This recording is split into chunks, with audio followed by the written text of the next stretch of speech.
ہمارے دشمن یہ جان لیں کہ پاکستان کے خلاف آئندہ کسی بھی مہم جوئی کی کوشش کی گئی تو اس بار جنگ کے اثرات محدود نہیں بلکہ انتہائی وسیع، خطرناک، دور رس اور تکلیف دہ ہوں گے۔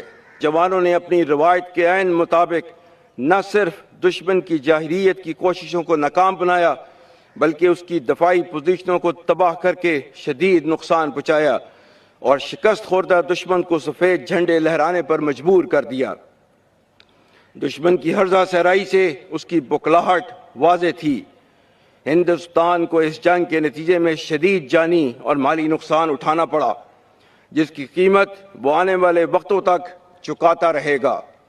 علاوہ ازیں فتح میزائلوں اور پاک فضائیہ کے شاہینوں نے دشمن کے 26 سے زیادہ عسکری اہداف کو کامیابی سے نشانہ بنایا۔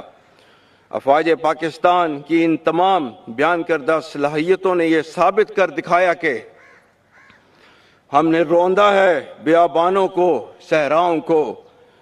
ہم جو بڑھتے ہیں تو بڑھتے ہی چلے جاتے ہیں۔ ہم سے واقف ہیں یہ دریا، یہ سمندر، یہ پہاڑ۔ ہم نئے رنگ سے تاریخ کو دہراتے ہیں۔ اسی ولولے، دفاعی صلاحیت اور قومی عزم کو دیکھتے ہوئے ہندوستان نے جنگ بندی کی خواہش کا اظہار عالمی اور دیگر بیرونی قوتوں سے کیا۔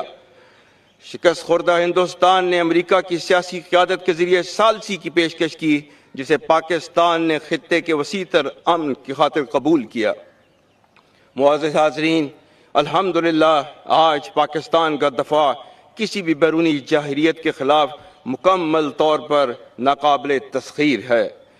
ہم خطے میں طاقت کے توازن اور اپنے مؤثر دفاعی ڈیٹرنس کو قائم رکھنے پر سختی سے کاربند ہیں۔